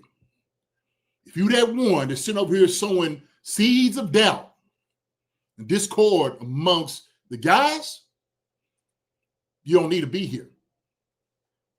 I'd rather do without you. I'd rather have 11 guys who is not as talented, but is confident we're going to get these things together. I'd rather have those guys here. The same with the Chiefs. They got some guys in there, big money guys, or somebody who's not making it that much. If you hear anybody that has that type of conversation and speech, you need to get rid of that guy immediately. Immediately. Because I sit there and say, you don't fit the culture here. We don't want you here. We don't have anybody here that's doubters. Until this thing is over, we're going to keep fighting. If you let any bit of this doubt creep in, that's how you get beat. You're already defeated before you go into the game. So the things that's happened, that's transpired over these games, has been mistakes, things that they can obviously improve, but in certain key times of the game, you just haven't got it to where it needs to be. So that's been part of our problem. We've been able to benefit last year. It worked out to our way, right? But now we just losing them. We're losing them. And they know that they're too talented a team to be losing these games. They know that. So, yeah, Andy, you want to tickle our tonsils or whatever you want to do this week, fine, do it.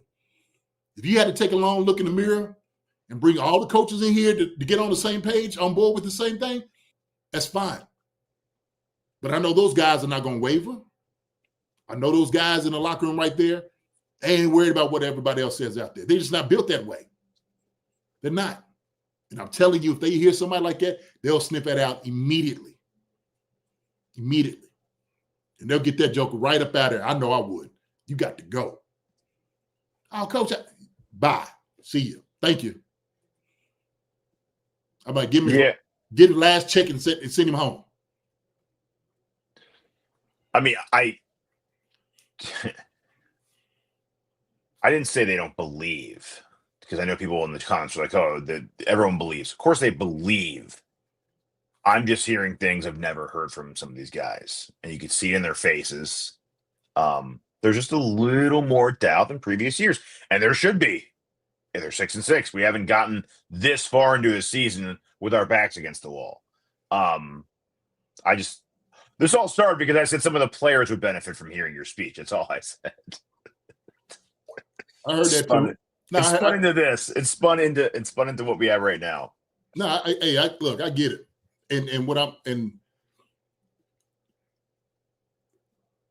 every single, not every year, because I've been part of some bad teams.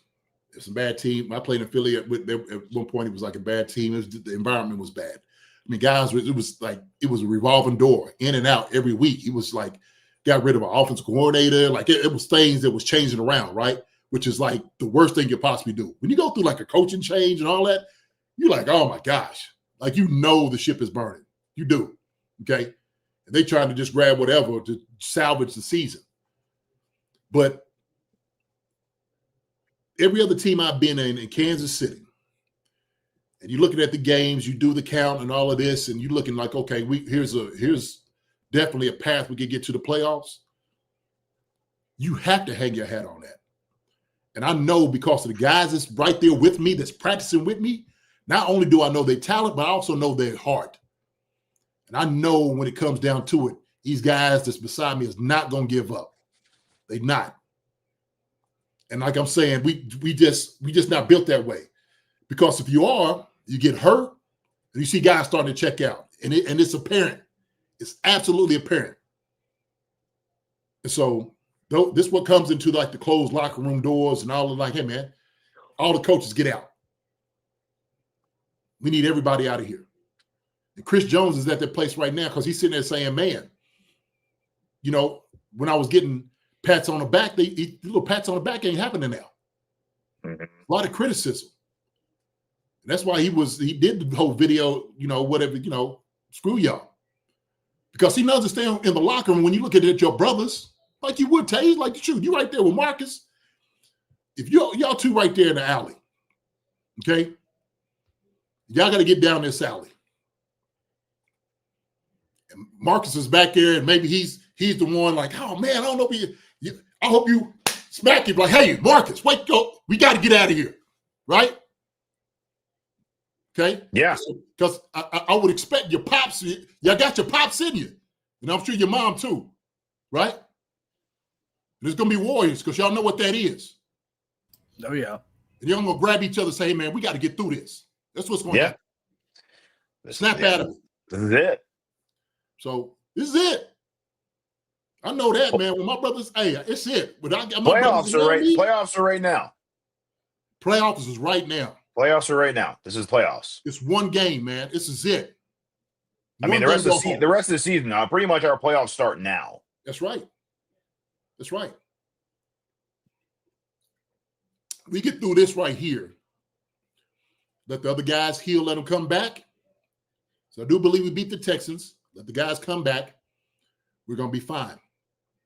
We're going to be all right. But we just need to, hey, man, snap out of it. Yeah. So everybody's tired of the whole pageant answer and all this and all shucks and all. They're tired of that. They're tired as much as they had to answer, right? Should be. Right. So. Do you think this is the 5 remaining games? Do you think this is the biggest test of all 5 of them? Oh man! Based on the circumstances and not having our full guys at the offensive line and who we're playing, you think this is the toughest game of the next 5? Probably. I mean, the Broncos. I don't think they're gonna rest their guys. I don't think they do it. I don't think. And I haven't really looked over Sean's history of him doing that, but prime time. I mean, we're talking about what, Thursday night football? He doesn't. I assume he doesn't want us in the playoffs. No, he doesn't. He don't want to see us. So yeah, let's get rid of our competition immediately. Let's get rid of him. Let's do it in for them, right? Yeah. So I would say the next game they play us will probably be harder than the first one we had. Because they know they can finish us in. They know they can put a nail in the coffin. So who are we going to beat? I will also say, if the playoffs do start this week, this is the first round of the playoffs. If we lose in the first round of the playoffs, pretty bad. To lose this game would be very, very bad. Not even for just being eliminated, but it'd be like losing in the wild card of the actual playoffs, which is awful. So If our do or die starts this week and we die in week 1 of the do or die season, it's just what a failure of the season this was. Well, one thing I don't want us to do, and I said this before, I don't want us to be desperate, become careless, because that's when you lose. And I get the whole tickle you, okay, I get it. But also we got to do what we do. And some things that we know has worked, some things we know don't put our guys in jeopardy as far as our tackles and that guard. We got to do a much better job putting the guys in position to make plays. Yeah. I think it's a balance. I think if you're desperate, you could either be pressing too hard to make a play and make a mistake. And I think guys need to be a little loose. Oh, yeah. So I think that desperate might make them tighten up and overthink and try to make the perfect play every time. You just need to play football the way you guys have played football. That should be, I mean, more or less a speech. Oh, yeah, by the way, if you lose, you're probably out of the playoffs. that too. Yeah. Just know what's at stake. I mean, it's a playoff game. They've been there a lot. Like, if there's a team that's ready to play a playoff game, it's this team. It's this team. That's right. You need like a hypnotist to come in, just start shaking something, going, "You're in late December. It's second round of the playoffs. Now play." Yeah. Well, and also too, I think Denver. It just depends how the New England's rest of the season goes, because they'll be playing for the 1 seed potentially too, going to that second to last game of the season too. So that's at stake for them as well. I think it just all depends how New England's rest of the season goes too. Yeah. Also with Denver, I will say though, although they will want us out, I think if we jump on them, I think they'd also give out quickly too, because they'd be like, "We don't even need this game. Like, why are we whatever? Like down 17-0 in the first quarter and a half, like, I think he'd yank guys quickly too, because there's no point in getting a key guy injured in a game that you don't even need anyway once your team's already down 2 or 3 scores. So that's a long time away. Let's get there first, but yeah. Yeah. And Peyton is pretty confident when it comes to the Chiefs for whatever reason. I mean, his halftime spiel before in that Broncos Chiefs game the other day, and also kind of indicate that as well. So I also don't think he would be. He doesn't care if we are in the playoffs or not. I think he feels like they can beat us regardless. Who's that? I think Peyton feels that confident when it comes to the Kansas City. I think he thinks that they can beat us regardless playoffs or not. So sure. I can also see that too. I mean, just based on some of the comments he's made over the past weeks and months, that how confident they feel about us. I think he, if anything, he feels like they've closed figured us out. Yeah, close the gap for sure. And they're like, okay, well, shoot, figure us out. We think we're coming up on them. They got a very good quarterback, some guys around them, but it's all right. They bring Sean back on to reality. Would love to. Back to life, back to reality. JD's on one today. He did a little George Clinton earlier too. Yeah. All right, so let's get to the betting side of things. JD, I think you will like some of my bets and some of Teja's bets based on your keys to victory tonight. Okay. Let's get to it here. Let's start the bets for the week here. So just to catch you guys up from last week. I know it feels like an eternity ago, but about a little over a week ago. Teja went 4 for 5, and Hunt scoring a touchdown was his only loss last week. And so close. So close. So I mean, he could have. Honestly, they went pass happy down there in the red zone. So shocker. I know. And then I went 3 for 5. The only 2 I lost were Chiefs winning and Cowboys scoring under 28.5 points, which obviously neither one happened. But a combined 7 of 10 on the show last week, so pretty good, 70% on that. Season-wise, Teja and I are tied at 35 out of 59. Remember, our week 1 Xavier Worthy bet was voided, but 35 of 59. So Teja and I still haven't really. We're going to be neck and neck till the season ends. So Pretty close here. Yep.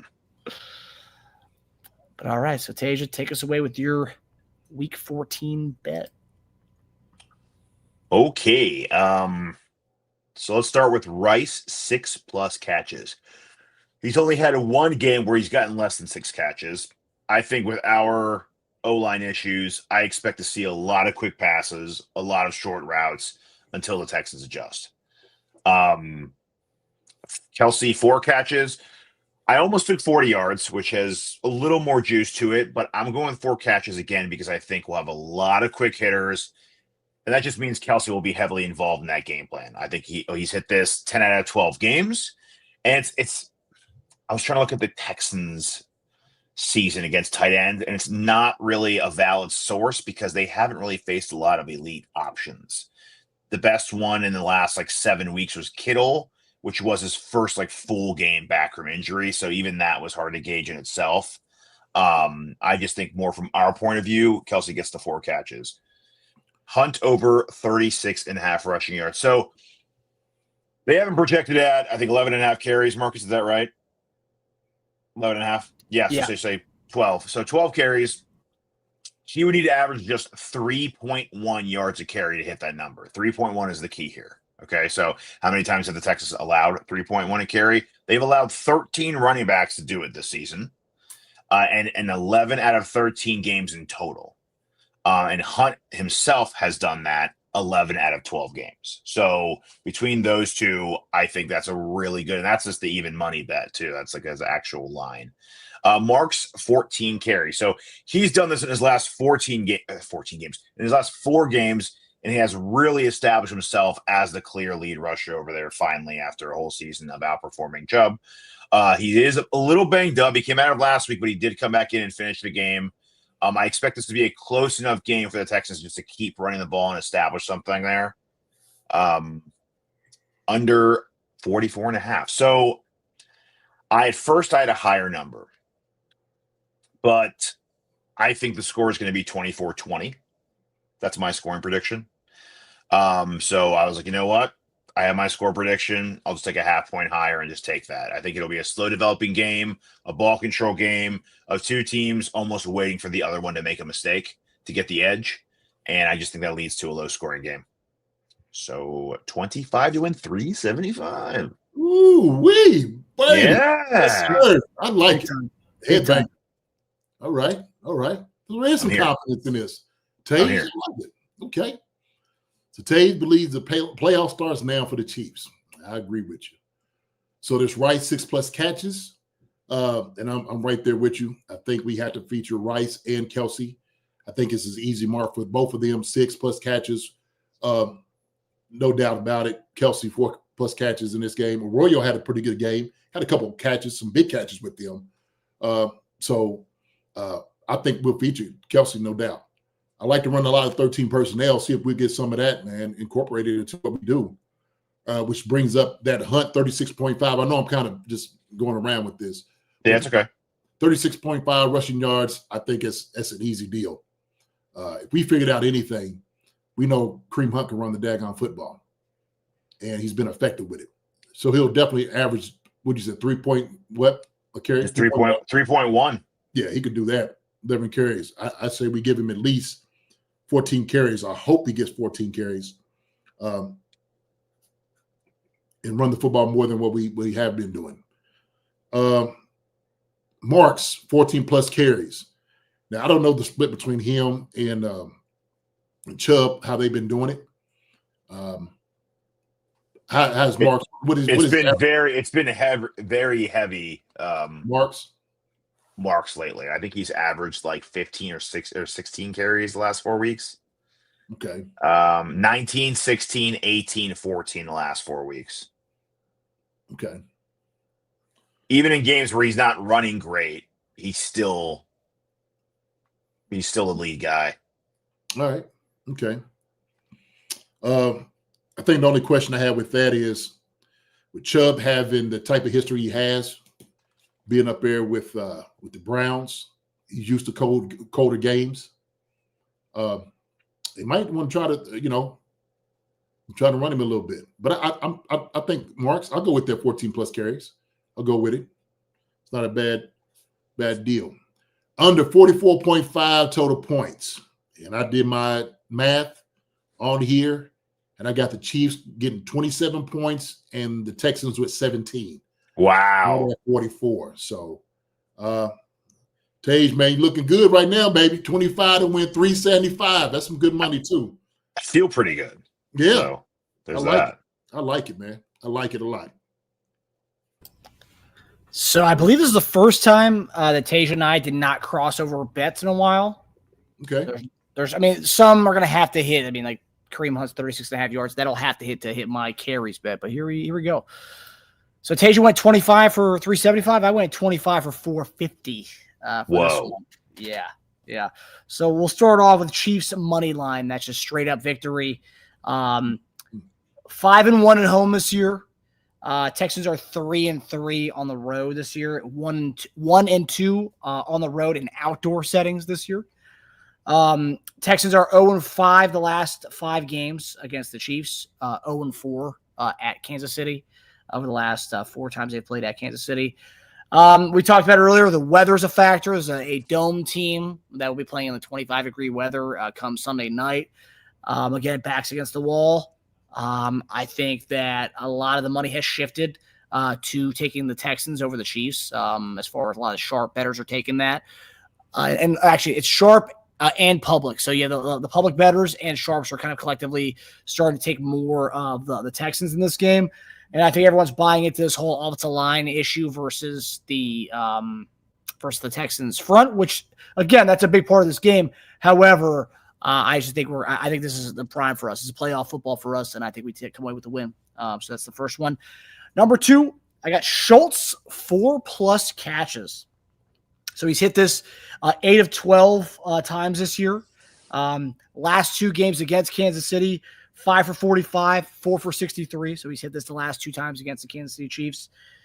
So this is also interesting, right? So we started off the season pretty good against tight ends, but looking at our last few weeks against tight ends, last 5 tight ends have all gotten 4 or more catches against us. So Ferguson 5 last week, 5 for Warren the week previous, Evan Ingram 4 the week previous, Dalton Kincaid 6 previous before that, and before that Zach Ertz had 4 catches. So the last 5 tight ends have all had 4 or more catches.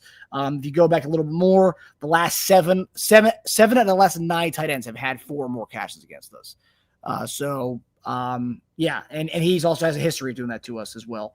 So yeah, I thought that was really interesting. That one, it was between that or Kelce with the 40+ receiving yards, because there wasn't a lot of stats to back. Like Teja said, there wasn't a lot of stats to back it up against the Texans this year. I went with Schultz.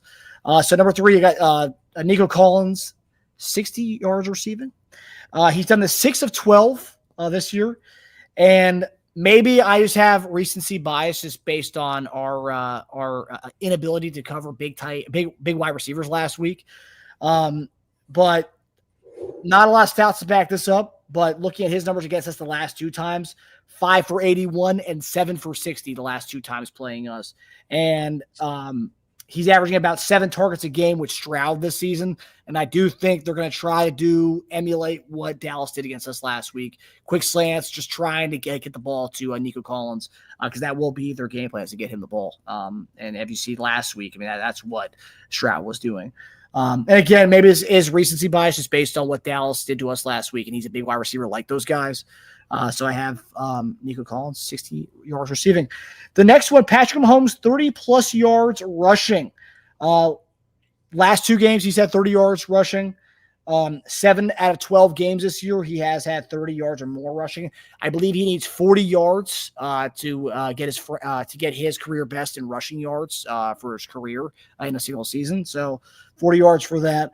But yeah, we talked about on the show this past week, Texans are allowing top half of the league as far as quarterbacks rushing against them this year. Quarterbacks are averaging about 7.5 yards a carry against them this season. And that's, when you have a D lineman as stout as these guys are committing and going upfield. Quarterbacks are escaping and going. Baker had his season best rushing this year against them. Trevor Lawrence had his best rushing game against them, or I think one of his better games against them. But they all, Bo Nix, all three of those guys had 30 or more rushing yards against them. Last 2 times against them, Mahomes has had 33 yards rushing, and that was a game coming off his bum ankle where he sprained his ankle against the Browns. He had 33 yards rushing in that game and a touchdown. And then the game in the playoffs, how he didn't get 30 yards rushing, but he did attempt to run 7 times in that game. So 7 carries for 14 yards in that game. Obviously, Mahomes is seeing something against this defense where he wants to run the ball. So, yeah, I think the last 2 times he's gone against him, he had 9 carries and 7 carries. So the attempts against this Texans front, he's trying. So, and I think tomorrow or Sunday, with our offensive line the way it is, I think he's going to try a lot to run a lot in that game. So my final one is Kareem Hunt, 14-plus carries. His last 2 games, 14 carries and 30 carries. I think this is a must-win game, and the last time we had a must-win game at home, what did Andy Reid do? Andy Reid committed to the run game. Pacheco wasn't playing that game, but I think even if Pacheco was playing that game, I think he would have given the ball to Kareem Hunt, maybe not 30 times, but at least 15 to 20 times that game. And I think same kind of thing's going to happen. When you have a offensive line that's kind of depleted, you're going to rely on the run game, kind of like JD mentioned in his keys to victory. You're going to rely on that run game. And I think they're going to rely on Kareem Hunt. I think that he said the Avengers assemble. I think we're going to see the Avengers assemble with Kareem Hunt getting his touches, Travis Kelce getting his touches, and Rashee Rice getting his touches.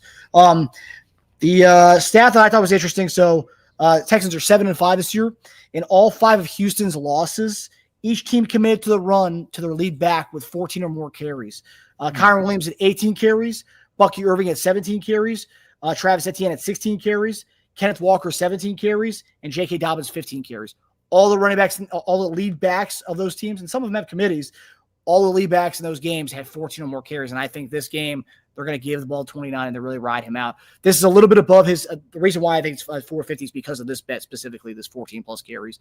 But, yeah, it's 25 to win 450. JD, what are your thoughts? Wow. I tell you what, you've actually talked me into a couple of these bets. Make very good case. I think it was the one to Hunt 14-plus carries. I said I would want him to get 14 carries when I was talking about Teja. And maybe see Pacheco seeing somewhere around 7. Just depends on where we are. But I definitely I want to see him to get 14. I don't know if we will.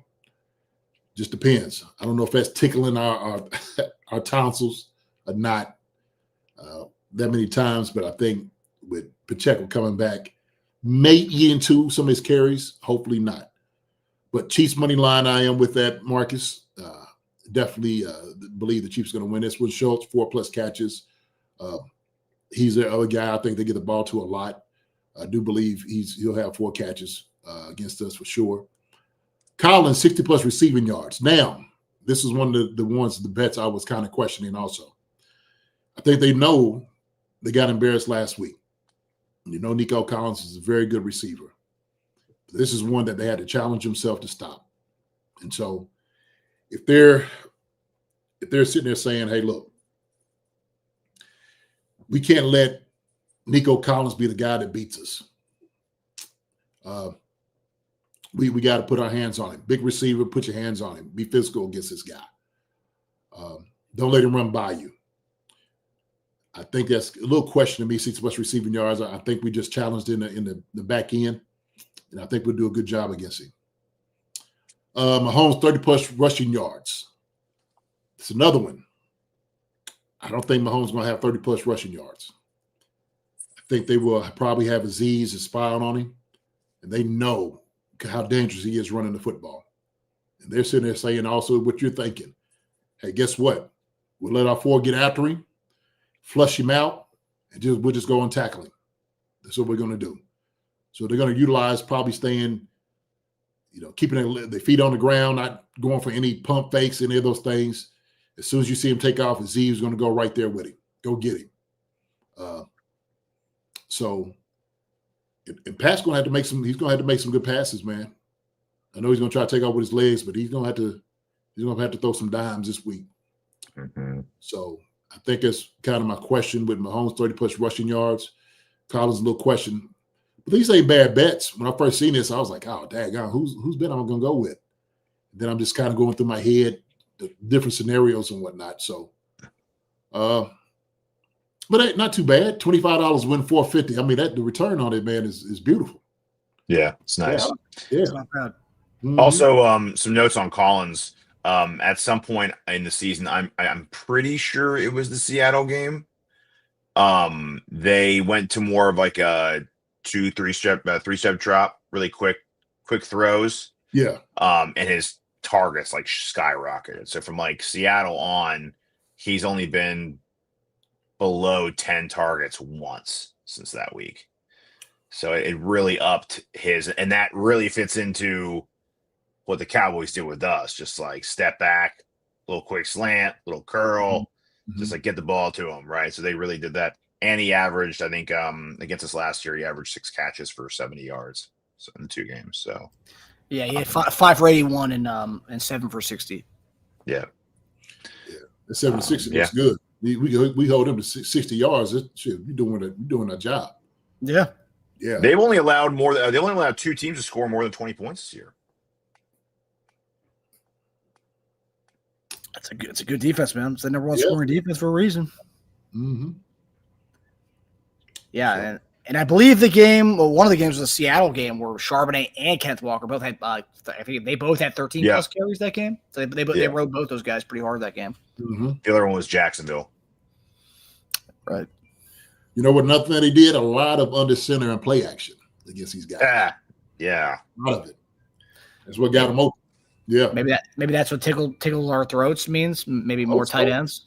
Yeah, I hope so. Let's see it. I'm here for it, man. I'm definitely here for it. I know they got a young dude out there, Jalen Noel. That was Teja's boy in the draft this past year. Yeah, I like Noel. They have a lot of good weapons. They have a lot of good young weapons. Yeah. Yeah. Higgins, Noel, Hutchinson, obviously Collins, Schultz. Marks can catch out of the backfield. They haven't been throwing the ball lately. He's been getting more carries.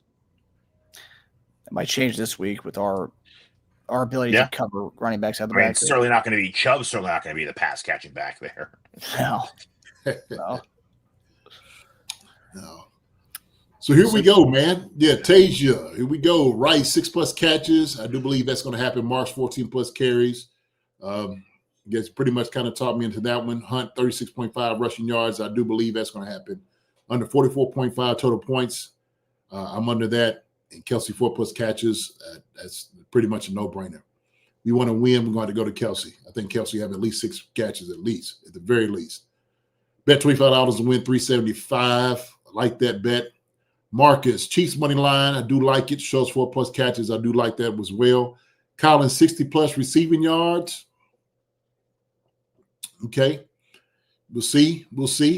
Mahomes, 30+ rushing yards. That's really kind of the question. And the Hunt, 14 carries. I hope he does. If we want to win, you got to give Hunt 14+ carries. You have to. And so hopefully some of those carries will come when we run a 4-minute offense, Marcus, and just handing the daggone ball off, trying to get a first down. Like just keep moving the chains and run to the clock. Take their will. Yeah. Yeah. Bet $25 to win $450. 2 great bets. I love both of them. I think this week, though, I think I'm going to go with Teja's on this one. I'm going to go with Teja. That's fair. Yeah. But yours, I mean, yours not a bad bet either. It's not a bad bet.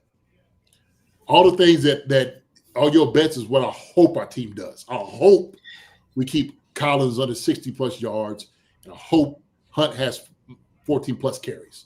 Yeah. Definitely hope that. Yeah, because it's pretty interesting. Mahomes is rushing. He hasn't had more than 4 rushes since week. Was that week like 6, 7? And then before that, 6, 7, 5, 6, 10. Since then, not one game over 4. It's pretty crazy. Wow. But his last 2 games, he's had 30 yards rushing. That's probably why he's had a 16 and a 13 yard. I think he had like 2 long runs, not long, but like 8 to like 15 yard runs. Yeah. But even in the last 2 games, 30 on the dot. Yeah, I So know, I know. You're skating it close on that one. 4 rushes and 3 rushes. So it's not coming in volume. And then before that, he only had 1 the last 2 games. So Yeah. and then before that, 30 yards off 4, 28 yards off 4. So he's not doing it a lot, and he's getting it right on that mark every time. So if I do that, I'll probably buy it down a bit. Maybe What, 25 or 20? Yeah. 20, 25. Yeah, 20, probably 25 to feel safer. I think What's 25. is that his actual line? No, I think it's like 23? I think 22 and a half, yeah. Because I think Sounds about right. 25 still like plus range. I think it's like plus 108 for 25 yards. Did you look at other running quarterbacks against them on the ground? Yeah, I mentioned Lawrence, Nix, Baker all have 30 plus yards rushing against them. They're averaging about 7.5 yards a carry from quarterbacks this year. Right at the 30 mark. I know. Mac Jones had his highest rushing output against any team against them. He's slow as dirt. He had 23 yards. So interesting. I mean, yeah. But yeah, I mean, like I said, this is going to be an interesting game. And then Nico Collins, I don't usually like picking other players' props against us, but like, maybe I'm just so like blinded by what I saw last week because I was. Hey man, look, Nico Collins, one of the top receivers in the league. Man, he'll burn you quick. You know, at the top, man, he's sneaky, like fast. He's one of those like, dang, I didn't know he was that fast. You see the separation he has on some DBs. And he's just a good player. So I mean, it's not a bad bet. I just hope our guys hold him down, you know, because of what happened last week, because of CeeDee Lamb and Pickens, what they had. So great challenge this week, man. It's a good receiving core. Yeah. Yeah. And that's without Tank Dell, your boy JD. I know it. We got my other guy over there too, Christian Kirk.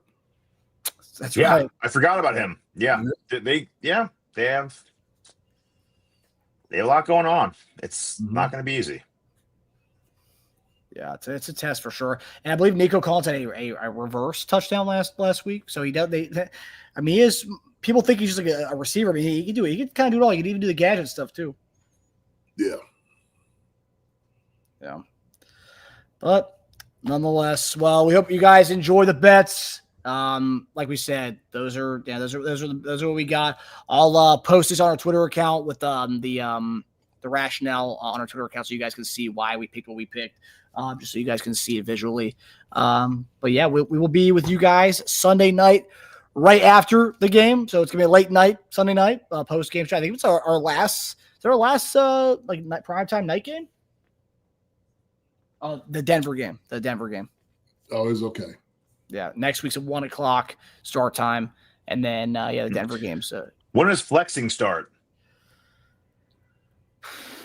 Ooh, have they already been flexing games? Have they? No, I thought that started at a certain time of the year.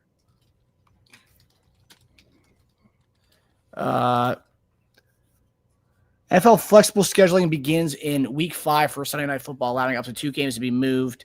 While Monday Night Football can be flexed starting week 12 and Thursday Night Football from week 13, with varying notice periods, 12 days, and exceptions for late season moves in weeks 14 to 17. Okay. So, yeah, they have to have a 3-week notice for weeks 14 or 17. So 21-day notice. Yeah. I guess they've changed it up a little bit where they've started allowing flexing early. So there's still time for them to flex the. I was going to say, if we win this game, who's not going to want to watch Chiefs playoffs games till the playoffs start? I mean, our games are like the most talked about games each week on all the shows on ESPN, Fox Sports, and all those. So like, I don't know how they. Yeah, I'm honestly surprised they didn't flex the Broncos game yet. And it's 20. And that's the 25th. And that's an Amazon game, so not flexing that. They're keeping that as is Amazon. Oh yeah, yeah. They paid for it. Yeah. But yeah, guys. So we'll see you guys Sunday night Hope you guys enjoy JD's keys to victory. Hope you guys enjoyed our bets, and we will see you guys Sunday night right after this huge game and right after a big win, hopefully. Big time. JD, take us away, JD. Hey, man, we know what it is. Okay. Enough talking. Done enough talking. Time for some action. Get these things done. Get them rolling. I think he's where these guys are at. We know they're going to be ready. And the Texans are going to be ready too. So it's going to be a very good football game. But this is something, like I said before, that when our back's against the wall, I'm going to put my money on these guys right there in that room with our Chiefs. So with that being said, we will see you all on Sunday after the game. So y'all take care. God bless. Love each other the way you're supposed to love each other. Thank you also for the prayers and whatnot. Marcus, Teja, appreciate you, brothers. All right. Chief Concerns family, Chiefs Kingdom. We love you, girls and gals and guys. Girls, gals, and guys. Yes, sir. Yes, sir. Girls twice, guys once. Girls twice. That's right. All right, guys. Ladies. All right. Appreciate y'all. Thank y'all. Y'all take care. Love y'all. Yes. Love you guys. Love you. See y'all Sunday. Later. Go get it. Let's get it, baby. Here we go. Hi, everybody. Thanks for watching. Subscribe here to get the latest from the show. Also, be sure to check out the best clips from Chief Concerns.